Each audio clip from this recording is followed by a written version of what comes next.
Assalamualaikum warahmatullahi wabarakatuh. Saya Anila Muna Husnia dengan NIM 19210093 akan menjelaskan terkait hadis yang berkenaan tentang batasan wasiat. Yang bunyinya an Ibni Abbas qala law anna an-nasa ghaddu min ats-tsulusi ila ar-rubu'i fa inna Rasulullah sallallahu alaihi wasallam qala ats-tsulutsa wa ats-tsulusu katsirun. Dari Ibnu Abbas ia berkata, alangkah baiknya jika manusia mengurangi wasiat mereka dari sepertiga ke seperempat, karena sesungguhnya Rasulullah Shallallahu Alaihi Wasallam telah bersabda wasiat itu sepertiga, sedangkan sepertiga itu sudah banyak. Nah, redaksi yang paling mirip ditemukan dalam kitab Musnad Ahmad, kitab Musnad Bani Hashim, bab awal Musnad Abdullah bin Al-Abbas nomor 1930.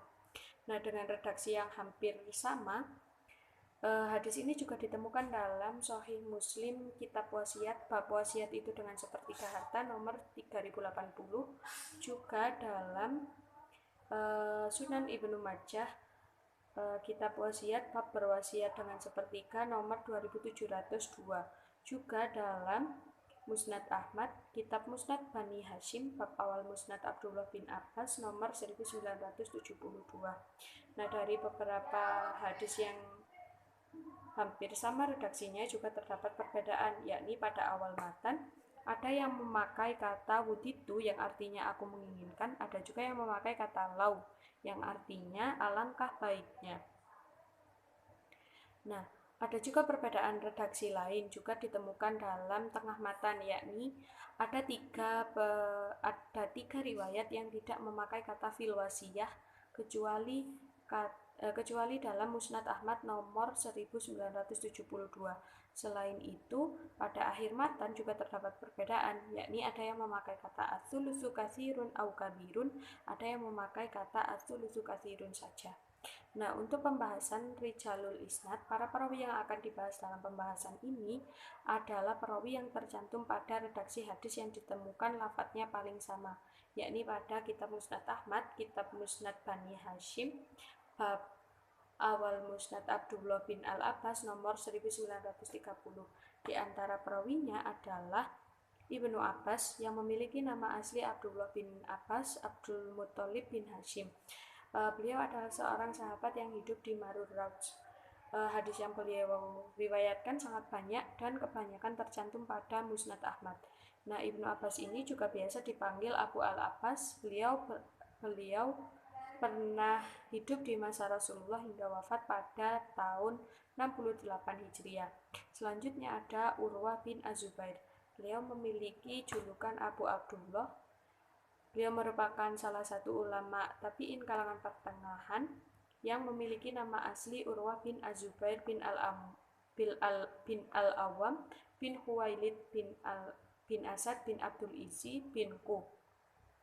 Nah, menurut beberapa ulama seperti Al-Ajli, Ibnu Hajar, dan Ibnu Hibban, beliau ini adalah seseorang yang thiqah atau kuat hafalannya. Beberapa hadis yang diriwayatkan oleh beliau kebanyakan tercantum pada kitab Sahih Bukhari dan kitab Musnad Ahmad.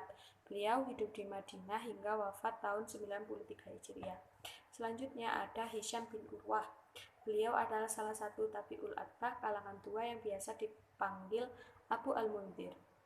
Semasa hidupnya beliau tinggal di Madinah dan kebanyakan riwayatnya tertulis dalam Musnad Ahmad dan Sahih Bukhari. Beliau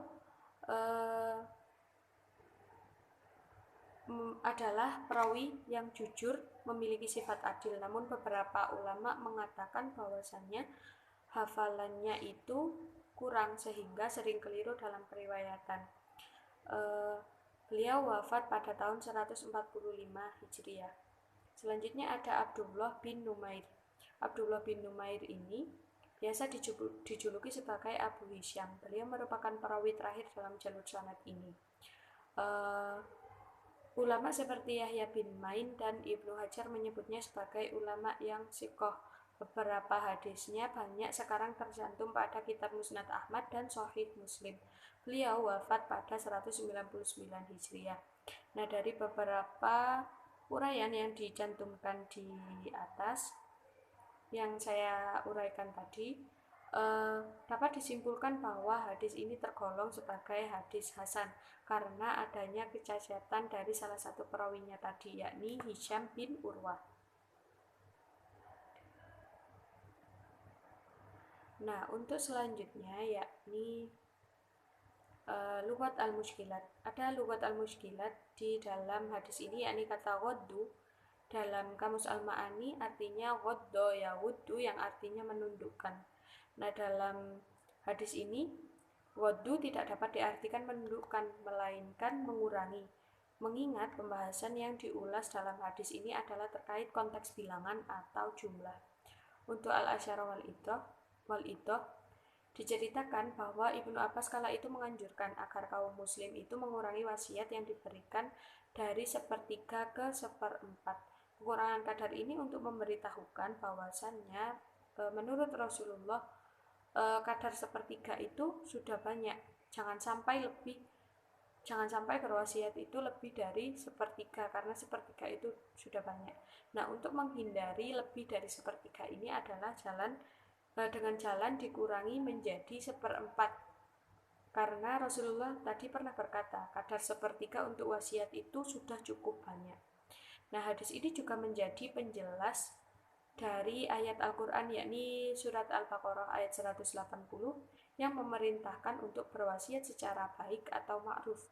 Nah, ma'ruf ini di sini dapat diartikan ma'ruf yang dimaksud itu adalah salah satunya dengan kadar yang adil, yakni sesuai petunjuk Rasul, yakni 1/3 atau tidak lebih dari 1/3. Hukum dan fadilah yang dapat diambil dari hadis ini. Hadis yang diuraikan memaparkan bahwa kadar harta yang boleh diwasiatkan tidak boleh sampai melebihi kadar dari 1/3. Namun, jika ahli waris semuanya menyetujui kadarnya lebih dari 1/3, maka diperbolehkan. Jika ada ahli waris yang tidak setuju, maka tetap menggunakan batasan 1/3. Adapun jika wasiat tidak lebih dari 1/3, maka tanpa izin ahli waris pun sudah diperbolehkan.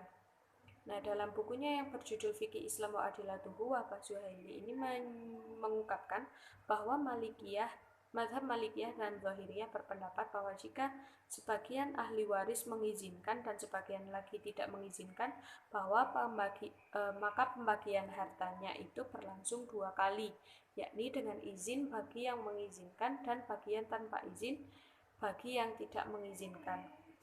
Nah, jika ia tidak memiliki ahli waris, maka batasan ini sudah tidak berlaku lagi. Adanya batasan wasiat ini ditujukan untuk melindungi kepentingan ahli waris yang lain agar tetap memperoleh harta warisan, karena Islam itu sangat menjunjung tinggi prinsip keadilan. Sekian yang dapat saya sampaikan. Wabillahi taufiq wal hidayah. Wassalamualaikum warahmatullahi wabarakatuh.